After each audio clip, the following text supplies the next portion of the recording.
Chocolate পছন্দ করে না এরকম মানুষ খুব কমই আছেন। বাচ্চারা তো বটেই, আমরা বড়রাও চকলেট অনেক পছন্দ করে থাকি। আসসালামু আলাইকুম, কেমন আছেন সবাই ভিউয়ার্স? আজকে আমি আপনাদের জন্য নিয়ে এসেছি খুবই মজাদার এবং সুস্বাদু চকলেট লোডেড চকোলাভা পুডিং। তো চলুন তৈরি করে নেওয়া যাক। চকলেট পুডিং তৈরি করার জন্য আমি এখানে একটি প্যান নিয়ে নিয়েছি। দিয়ে দিচ্ছি এতে 2 কাপ পরিমাণ দুধ, দিয়ে দিচ্ছি 3/4 কাপ পরিমাণ চিনি, আরও দিয়ে দিচ্ছি 1/4 কাপ পরিমাণ কোকো পাউডার। তবে এখানে একটি কথা, আপনাদের কাছে যদি কোকো পাউডার না থাকে আপনারা চাইলে ডার্ক চকলেট কম্পাউন্ডও গ্রেড করে দিতে পারেন। আর দিয়ে দিচ্ছি 2 টেবিল চামচ পরিমাণ কর্নফ্লাওয়ার। কর্নফ্লাওয়ার না থাকলে কর্নফ্লাওয়ারের পরিবর্তে আপনারা বড় 3 টেবিল চামচ পরিমাণ ময়দাও অ্যাড করতে পারেন। এখন আমি এই সবগুলো উপাদান একসাথে ভালো করে নেড়েচেড়ে মিশিয়ে নিচ্ছি, যেন কোকো পাউডার এবং কর্নফ্লাওয়ারের কোনো রকম লাম্পস না থাকে। আর এই জন্য আমি চুলাটা অফ করে নিয়ে সবগুলো জিনিস একসাথে ভালো করে নেড়েচেড়ে মিশিয়ে নিচ্ছি। দুধ, কোকো পাউডার এবং কর্নফ্লাওয়ারের মিক্সচারটা মেশানো হয়ে গেছে, আপনারা নিশ্চয়ই দেখতে পাচ্ছেন। তা এখন আমি চুলাটা অন করে দিয়েছি এবং এটাকে ঘন না হওয়া পর্যন্ত জাল করে নিচ্ছি। জাল করতে করতে চকলেটের মিক্সচারটাতে বলক চলে এসেছে। এখন আস্তে আস্তে এটা ঘন হতে থাকবে।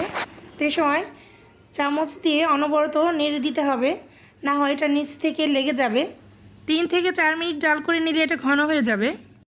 4 থেকে 5 মিনিট পর চকলেটের সিরাপটা ঠিক এরকম ঘন হয়ে গেছে, তার মানে চকলেট সিরাপটা রেডি হয়ে গেছে। এখন আমি এতে দিয়ে দিচ্ছি 2 টেবিল চামচ পরিমাণ বাটার, দিয়ে আমি চকলেটের এই মিক্সচারটার সাথে ভালো করে মিশিয়ে নিচ্ছি এবং চুলাটা অফ করে দিচ্ছি। তারপর এতে আমি দিয়ে দিচ্ছি 1 চা চামচ পরিমাণ ভ্যানিলা এসেন্স। এটা দিলে টেস্ট অনেক ভালো আসে, আপনি চাইলে নাও দিতে পারেন। বাটার মেশানো হয়ে গেলে আমি চুলাটা অফ করে দিয়ে চকলেটের মিক্সচারটা নামিয়ে একটু হালকা ঠান্ডা করে নিচ্ছি। চকলেটের মিক্সচারটা হালকা ঠান্ডা হয়ে গেছে, মানে এর স্টিমটা বের হয়ে গেছে। তো এখন আমি একটা স্ট্রেনার দিয়ে এই চকলেটের মিক্সচারটাকে ছেঁকে নিচ্ছি। এতে করে কর্নফ্লাওয়ারের বা কোকো পাউডারের কোনো লাম্পস থেকে থাকলে তা ক্লিন হয়ে যাবে এবং একটা স্মুথ চকলেট মিক্সচার পাওয়া যাবে।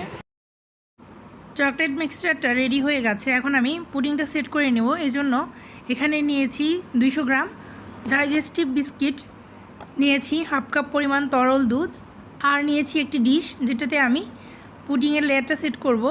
তো প্রথমে আমি একটি একটি করে বিস্কিট নিয়ে দুধে ডিপ করে নিচ্ছি এবং ডিশে প্রথমে আমি বিস্কিটের লেয়ারটা দিয়ে দিচ্ছি। এখানে বিস্কিটটাকে খুব বেশি ডিপ করা যাবে না, জাস্ট একটু ডিপ করেই লেয়ারটা দিতে হবে।